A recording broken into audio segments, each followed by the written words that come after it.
Hi everyone, it's Gwen here.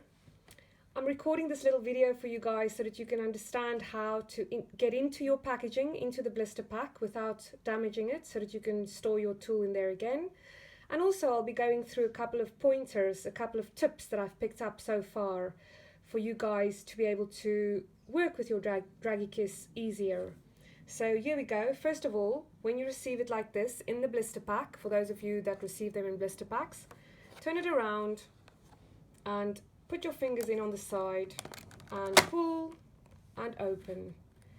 When you want to close it up again, pull it back, click them back on the four corners there, like that, and you can store your drageekiss again.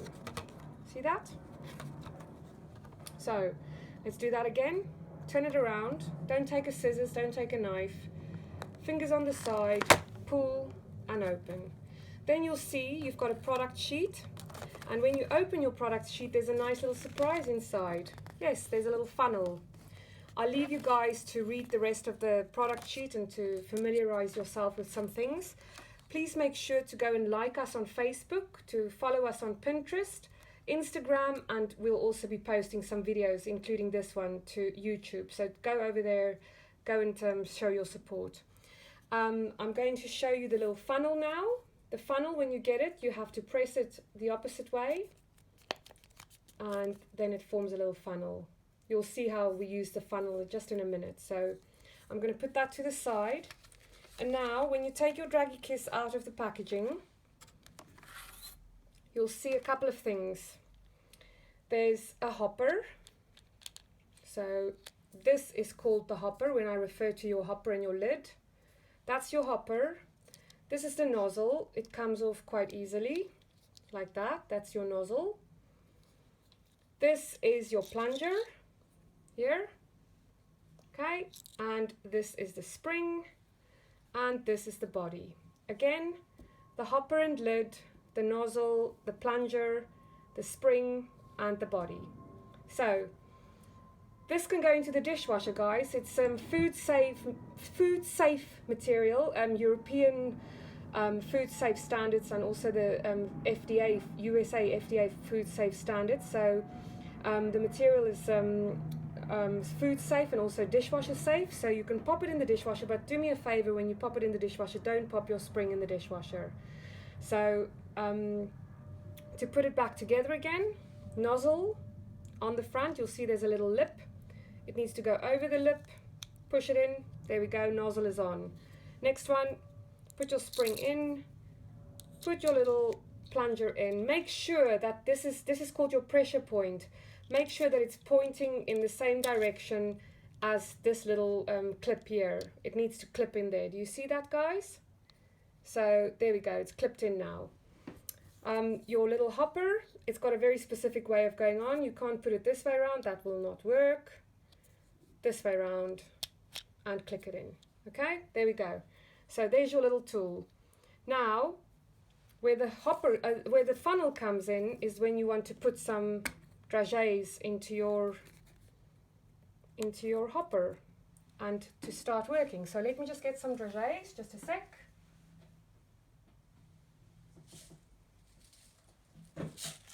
Alrighty, I have got some silver ones here, and I'm going to push those into the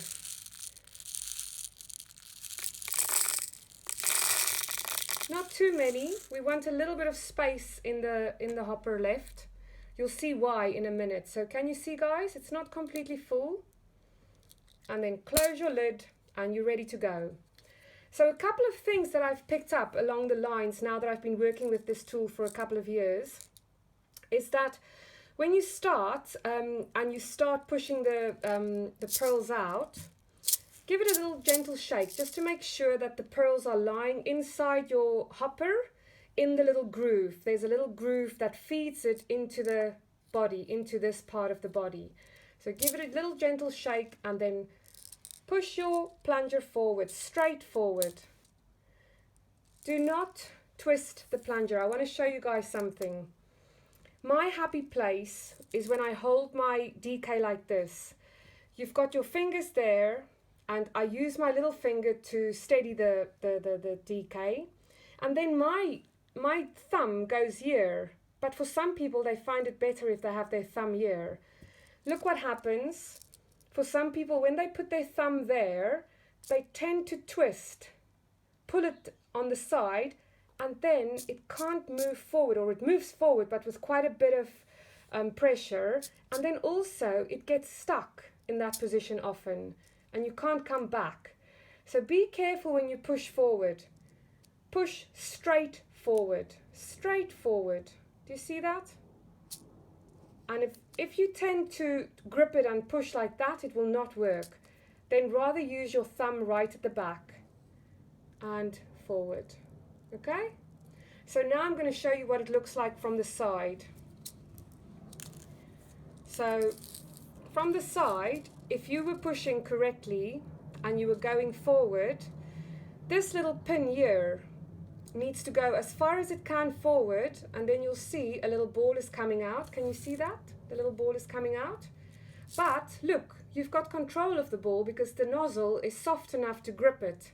It's sitting there ready for you to go to your cake and to put it onto the cake.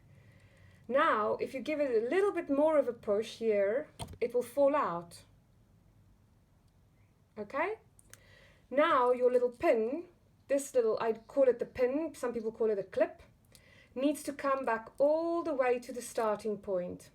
If it doesn't come back to the starting point, then the next ball can't fall into the barrel and through into the nozzle. So look at this now. I've gone back to the starting point. I push forward. Now because I'm at this angle where my drageekiss is actually lying on the side, it's not going to let the next ball come in. So what I do, give it a little shake, and there's the next ball, okay? And it's gone out. Do you see the little clip? Come all the way back, let the next ball come in. So I'm going to do it from this position now. And all the way back. Let me see if I do it like this. Forwards and all the way back. Forward. Let the spring do the work for you. Forward and all the way back. Forward and all the way back. Okay, so now you understand that this little clip needs to come all the way back, otherwise the next ball doesn't come in. But if you have, for instance, given a couple of short pushes like that and you didn't follow through, then actually there's a couple of balls now sitting here waiting. They want to go into the nozzle and out onto your cake. But if you go towards your cake, it will make a big mess. So you will soon feel that the pressure inside feels different when this happens. What you need to do, take your little tub, push them all out. Look, 1, 2, 3, 4, 5, 6, 7 came out, okay? And start again. Give it a little shake, push forward, and only one ball comes out. And you can go on. If you're at the right angle, you can actually continue like this for a little while before you need to give it a little shake again. So I'm going to show you guys. They're coming out, they're coming out. And then there comes a point where nothing comes out, and then you have to give it what I call, look at that, there's nothing coming out, but I know that there are still some balls in there. You'll see this now, Murphy's Law, it's not going to do it, but anyway. So you'll come to a point where nothing comes out, but you do know that there's still some balls inside. I call it the pancake shake. Up and down, not to the side, not like a little rattlesnake, just up and down, and they will sit next in the little groove, and they will be ready to come out again. So there we go, they're coming out again. So there we go, it's not happening now. Little upward shake, and there they go again. That's exactly what I meant. So it feels like there's nothing coming through, and then you just have to give it that little shake and you can go again. So those were the couple of tricks that I've picked up so far. Don't twist your plunger. It will not work. As soon as you slightly twist it like that, then it will not work. It needs to go straight forward. Come straight back. Let the spring do the work for you. You're just guiding it with your finger. Straight forward, straight back. Okay? That's your first thing. Then the little clip needs to go all the way to the front. There's your ball's coming out. And then when you go towards your cake, another little push, and it falls out. and then you need to make sure that that clip comes back to the starting point. Okay, so there we go. Those are the main points that I've picked up so far. Remember, for some of you it works better if you push it on the back there. So I'm going to show you how I do it on the cake now, and then that'll be the end of this little video. Hi guys, it's me again. So remember, I'm not a professional cake decorator. My fondant is not perfect, I know it's not. I quickly covered this morning to show you guys, and I've used my precise tool, the diamond design from FMM. We stock them as well. I think Sugar and Crumbs have some of them, so go to their website and you can find them there. I've made my impressions. It's really easy to use. You can go onto YouTube and watch FMM press ice tools, how to use them. I have a little bit of water here with me, a small little dot, and I've used my ball tool. You'll see that when you've made your impressions with your press ice tool, the holes are quite small. So I do afterwards, I just go in and I make the hole slightly bigger with a ball tool. And then, as you've seen, I've got a little bit of water. I take a little brush and I just dot a little water in there, smallest amount of water. And the two sugars, the sugar in your fondant and the sugar in your pearls, will then connect with each other. So let me see, I'm working at a strange angle here, so do forgive me. You press the ball until you can see it coming out. Do you see that, guys? You've got full control of the ball until you decide to put it in. You don't have to press onto the fondant until you are ready to do so. So I'm going to show you now. There we go. And hold it for a second, and there we go. And then the next one. Hold it there for a second. And the next one. Can you see how easy it is, guys? This is real time, it's not sped up. I'm talking to you guys while I'm doing this. And that is how easy it is. Remember, my fondant was done this morning. It's a bit dry and cracked. I don't know if you can see that on my video. But if you guys were doing it, you would do it fresh and decorate your cake. I'm going to do this whole line for you so that you guys can see. Because I'm working at a strange angle here, the little tool is making all kinds of grunting noises. But usually when you work it straight from the front, then it's not like that. So there we go, almost there. You guys see how easy it is? Oops, because I'm at an angle, I've made a little indent on my fondant there. I'm basically working from the front. Oopsie, that happens sometimes. There we go. And the middle one. So, I did this dummy cake for you guys this morning just to show you how easy it is to use this little device. Guys, if you have any questions, please don't hesitate.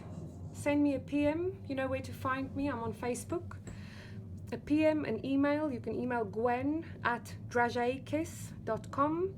So any questions, any tips, guidelines, any problems, just let me know. I'm there to deal with it for you guys.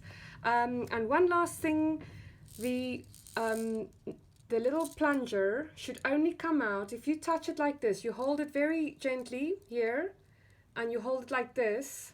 The plunger should only come out when you press your pressure point there. Okay, very gently. So once it's in there, and you hold it like this and pull it, it shouldn't come out. But if you do this, then it will come out. So please be gentle with this little thing. Pressure point out, in, and like this, and everything's good. All right, any questions? You know where to find me. Thanks guys, bye.